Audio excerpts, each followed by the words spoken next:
Welcome back, my friends. I hope you guys are having a great day today.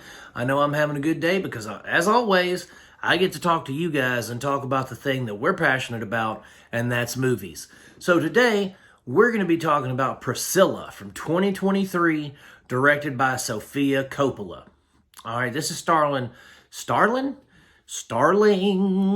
Darling. Okay, anyway, this is starring Kaylee Spaney, hope I'm pronouncing her name right, and Jacob Elordi. Now, Jacob Elordi is from the movie Saltburn, which has been all the rage a couple months ago.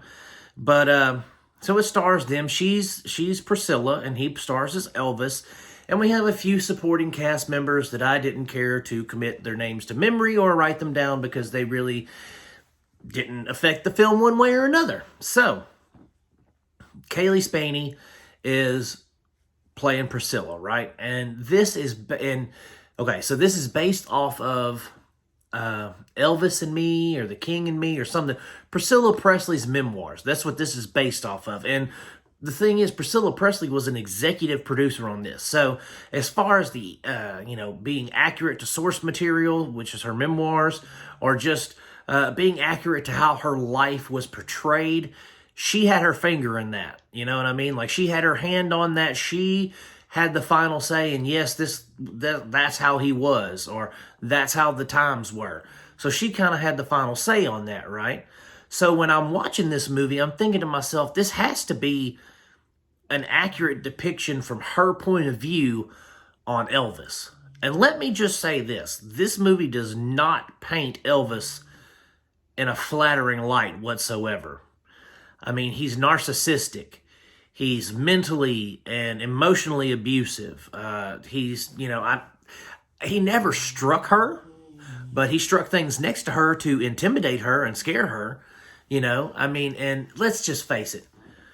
I mean, I know this word probably doesn't get, it doesn't need to be thrown around lightly. Put it that way.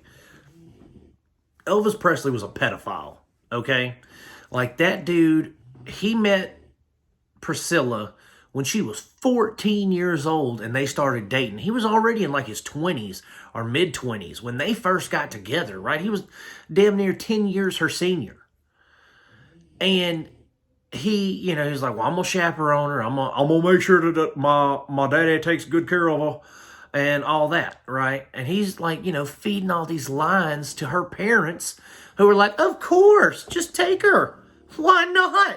She's a good girl. You're a strapping young lad, Mr. Presley. Go right on ahead.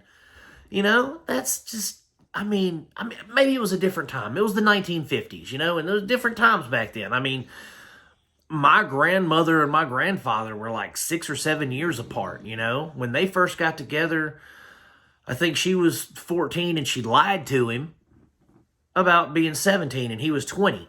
So, back then in those times, that was probably an acceptable thing. But the fact that Elvis actively pursued her at that young of an age, and then the way he treated her even after he got her, like he would leave her alone at his home. She's a teenage girl.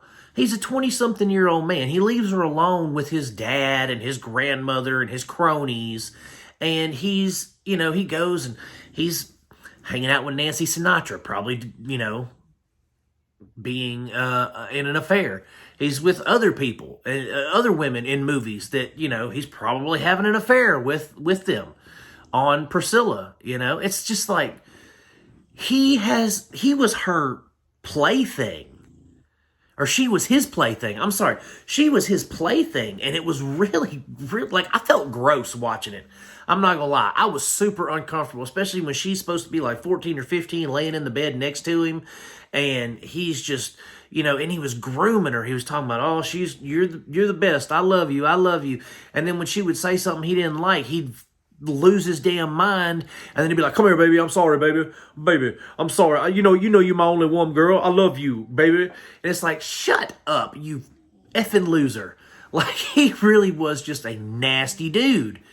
And then, he had these moments where he would like parade her around in front of his guy crew, all his dudes that was in his band. He'd have her try on dresses and come out, and they'd be like, "Oh yeah, girl." I mean, that's just gross, man. Like, even by those days' standards, that's just nasty. You got a teenage girl, you're parading her around in dresses and making her change in front of people. And I almost say change in front of them, but you know, y'all are all in a dress store oogling her. Get out of here, man, you nasty old dude. I mean, okay, so that's, you know, we're going to get out of that. That's the way the film depicts Elvis. It depicts Priscilla as this young, innocent, easily swayed young lady, right? Depicts her as this girl that is, you know, timid, and then Elvis gets her into popping pills, and he gets her into taking risky photos and all these kind of things. I'm like, dude, this is straight up grooming behavior, and it's gross. So Sofia Coppola did a great job in, you know, capturing someone else's perspective of Elvis. Because let's face it, most of the films that we see about Elvis are like, oh, he's the king of rock and roll. Everybody loves him. All the girls want him. And this tells the more intimate, personal side, the darker side of Elvis that really just kind of edifies us. It educates us on who the man was behind the scenes, not what the media told us. And I appreciate Sofia Coppola for doing that. She knocked it out of the park with the way that she presented the material. And, you know, I thought that it was, I mean, the cinematography was excellent. The performances were incredible, especially by Jacob Elordi. That dude, like, he don't look nothing like Elvis, but he sounded like him, and his body language was real nice. I say real nice.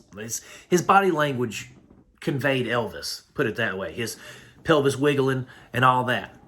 So overall, this was a really fun movie. It was a really good movie, an eye-opening movie when it comes to Elvis. Because, you know, growing up, my grandparents, they kind of liked Elvis. My grandmother saw, my dad's mom saw Elvis when she was a teenager.